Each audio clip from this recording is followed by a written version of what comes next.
সাবেক আইজিপি শহীদুল হক, একেএম শহীদুল হক, সাবেক DMP commissioner Asaduzzaman মিয়া এবং মিরপুর বিভাগের ডিসি মোল্লা নজরুল ইসলাম, তাদেরকে একটি মামলায় হাজির করা হয়েছিল এখানে প্রোডাকশন ওয়ারেন্ট মূলে। আমরা তাদেরকে গ্রেপ্তার দেখিয়ে জেলখানায় প্রেরণের জন্য আবেদন করেছিলাম, সেটা মঞ্জুর হয়েছে। তাদের বিরুদ্ধে যে অভিযোগটা ছিল সেটা হচ্ছে 2016 সালের 25শে জুলাই কল্যাণপুরের জাহাজবাড়ি নামে একটা বাড়িতে 9 জন তরুণকে আটকে রেখে সেখানে সোয়াতের টিম সহ সিটিটিসির টিম সহ যে তাদেরকে বাসার মধ্যে গুলি করে হত্যা করে তাদেরকে জঙ্গি হত্যা করা হয়েছে বলে তারা প্রচার করে। আমরা তদন্তে জানতে পেরেছে আমাদের তদন্ত সংস্থা যে এই 9 জন তরুণকে দেশের বিভিন্ন স্থান থেকে গ্রেপ্তার করে নিয়ে আসা হয় বহু আগে,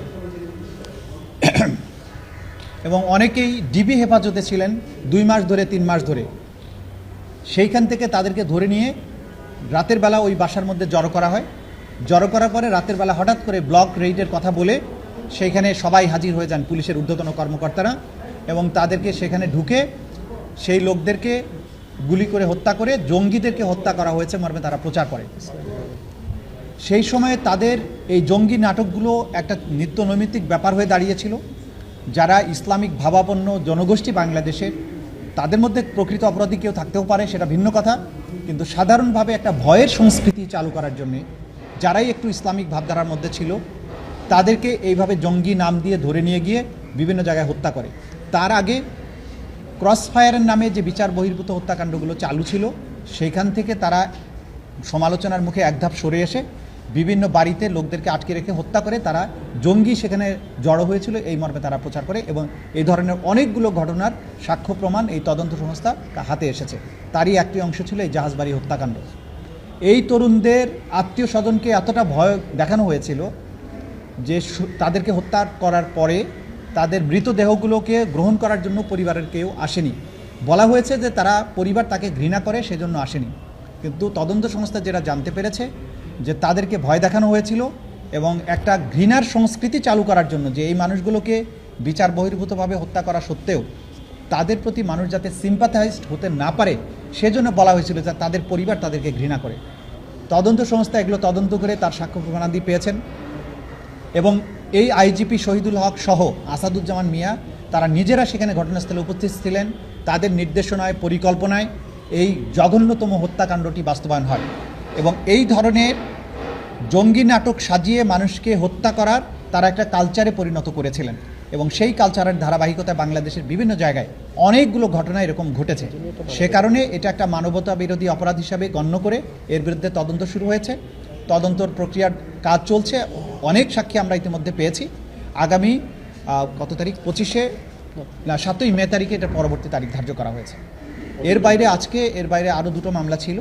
একটা হচ্ছে বনশ্রীতে যে কার্নিশে ঝুলে থাকা এক তরুণকে 6টা গুলি করা হয়েছিল, সেই মামলায় চঞ্চল এবং আরেকজন এখানকার এডিসি ছিল রাজন, তাকে হাজির করা হয়েছিল। সেই মামলাটি তদন্ত প্রায় শেষ পর্যায়ে, এটা ড্রাফট রিপোর্টও এসে গেছে, কিন্তু এটার ফাইনাল রিপোর্ট দেওয়ার জন্য আমরা আরও 1 মাস সময় চেয়েছি, আদালত সেটা মঞ্জুর করেছেন। আরেকটা হচ্ছে মিরপুরের যে হত্যাকাণ্ড হয়েছিল সেখানে মাত্র একজন আসামি গ্রেপ্তার আছে, তাকে হাজির করা হয়েছিল। সেখানে আরও বিস্তৃত পরিসরে তদন্ত দরকার, সেজন্য 3 মাস সময় চাওয়া হয়েছে, আদালত সেটা মঞ্জুর করেছেন। এটা ছিল মোটা দাগে আজকের প্রসিডিং। হতাশা নেই, তিনি হতাশার কথা বলেননি। তিনি যেটা বলেছেন যে এত বড় তদন্ত, মানে এত বড় অপরাধ হয়েছে, এত মানুষ মারা গিয়েছে, মাত্র 100 কতজনকে আপনারা গ্রেপ্তার করেছেন, সেটা তো যথেষ্ট নয় বলে তারা মনে করছেন। তা আমরা যেটা জানিয়েছি যে আমরা তো মানবতা বিরোধী অপরাধের ক্ষেত্রে প্রথমেই হাজার হাজার মানুষকে আমরা গ্রেপ্তার করতে চাইনি।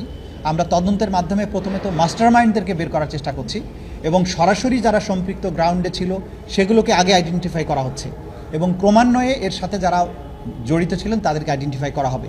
এটা আমরা আদালতকে জানিয়েছি। কারণ ক্রাইমস অ্যাগেনস্ট হিউম্যানিটিতে আমরা যদি যাত্রাবাড়িতে একসাথে 500 পুলিশকে অ্যারেস্ট করি তাহলে ক্রাইমস অ্যাগেনস্ট হিউম্যানিটির তদন্তটা প্র্যাকটিক্যাল না।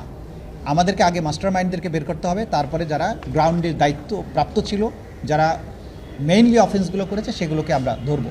এবং আমরা বারবারই বলেছি যেটা প্র্যাকটিক্যাল না যে বাংলাদেশের সব পুলিশের বিচার আপনি করতে পারবেন। সেই ক্ষেত্রে আমাদেরকে মেইন পারপিট্রেটরকে আইডেন্টিফাই করে সেভাবে আমরা অগ্রসর হচ্ছি, সেটা আমরা আদালতকে জানিয়েছি। আদালত একটা জিনিস জানতে চেয়েছেন যে তদন্ত সংস্থা আছে তাদের সেই সক্ষমতা যা আছে সেটা যথেষ্ট কিনা, নাকি এটা আপনারা বাড়ানোর চিন্তা করছেন। সেটাও আমরা জানিয়েছি যে জনবল বাড়ানোর জন্য সরকার ভাবছেন। তদন্ত সংস্থার ব্যাপৃতি বাড়ানোর জন্য কাজ চলছে। ইভেন ট্রাইব্যুনালও সংখ্যা বাড়ানোর জন্য সরকারের বিবেচনায় আছে। যেহেতু মামলার সংখ্যা বাড়ছে, আসামির সংখ্যা বাড়ছে, ন্যায় বিচার দ্রুততম সময়ের মধ্যে করার ব্যাপারে সরকারই এটা ভাবছেন যে এই ট্রাইব্যুনালের ব্যাপ্তিটা বাড়াবেন। এটা আমরা আদালতকে জানিয়েছি। সরকারই চিন্তাভাবনা করছেন। ডেফিনেটলি সরকার যখন কোনো পরিকল্পনা করবেন আমাদের সাথে তো আলোচনা করবেনই, এবং আমরা এই ব্যাপারে পজিটিভ মতামত দিচ্ছি।